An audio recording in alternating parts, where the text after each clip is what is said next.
ଆସନ୍ତୁ ଜାଣିବା କାହିଁକି ପଲିମର ଇନ୍ସୁଲେଟର ଅଧିକ ବ୍ୟବହାର କରାଯାଉଛି ଏବଂ ପର୍ସିଲିନ୍ ଇନ୍ସୁଲେଟର କ'ଣ ପାଇଁ ବ୍ୟବହାର କରାଯାଉ ନାହିଁ।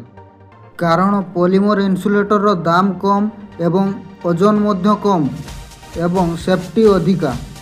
ପର୍ସିଲିନ୍ ଇନ୍ସୁଲେଟରର ଦାମ ଅଧିକା ଏବଂ ଓଜନ ମଧ୍ୟ ଅଧିକା ଏବଂ ସେଫ୍ଟି କମ୍।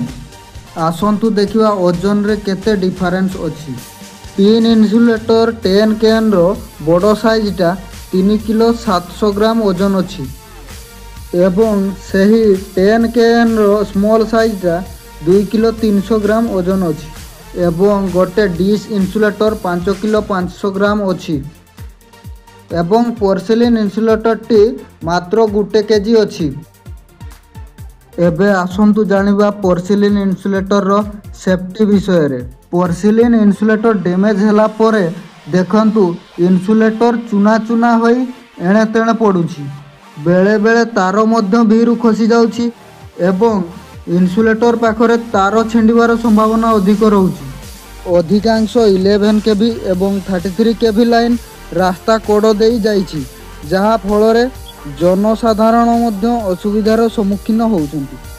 ଇନ୍ସୁଲେଟର ଭାଙ୍ଗି ରାସ୍ତା ଉପରେ ପଡ଼ିବା ଏବଂ ତାର ଛିଡ଼ିବା ବିପଦଜନକ ହୋଇଥିବାରୁ ଏହି ଇନ୍ସୁଲେଟରର ବ୍ୟବହାର ବନ୍ଦ କରିଦିଆଯାଇଛି। ପୂର୍ବରୁ ଯେଉଁ ଇନ୍ସୁଲେଟର ଲାଗିଯାଇଛି ତାହା ଡ୍ୟାମେଜ୍ ହେଲା ପରେ ତାହାକୁ ରିପ୍ଲେସ୍ କରି ପଲିମର ଇନ୍ସୁଲେଟର ବ୍ୟବହାର କରାଯାଉଛି। ତେବେ ଆସନ୍ତୁ ଦେଖିବା ପଲିମର ଇନ୍ସୁଲେଟର ଆମକୁ କ'ଣ ସୁରକ୍ଷା ଦେଇପାରୁଛି। ପଲିମର ଇନ୍ସୁଲେଟର ଡ୍ୟାମେଜ୍ ହେଲା ପରେ ସାମାନ୍ୟ କଳା ଦାଗ ଆସୁଛି, ଯାହାଫଳରେ ଭିରୁ ତାର ଖସିବା ଓ ଛିଣ୍ଡିବାର ସମ୍ଭାବନା ନାହିଁ।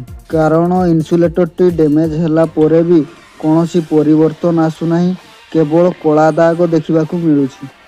ତେବେ ଆସନ୍ତୁ ଦେଖିବା ପଲିମର ଇନ୍ସୁଲେଟର ବ୍ୟବହାର କରିବାର ଆଉ କ'ଣ କ'ଣ ଗୁଣ ରହିଛି। ଫାର୍ଷ୍ଟ ପଏଣ୍ଟ, ଏହା ହାଲୁକା ହୋଇଥିବାରୁ ଏହା ଟ୍ରାନ୍ସପୋର୍ଟିଂ ମାନେ ନେବା ଆଣିବା ପାଇଁ ସୁବିଧା ହୋଇଥାଏ।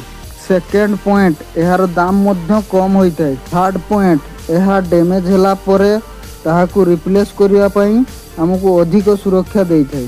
Show polymer insulator is the good insulator for HT line.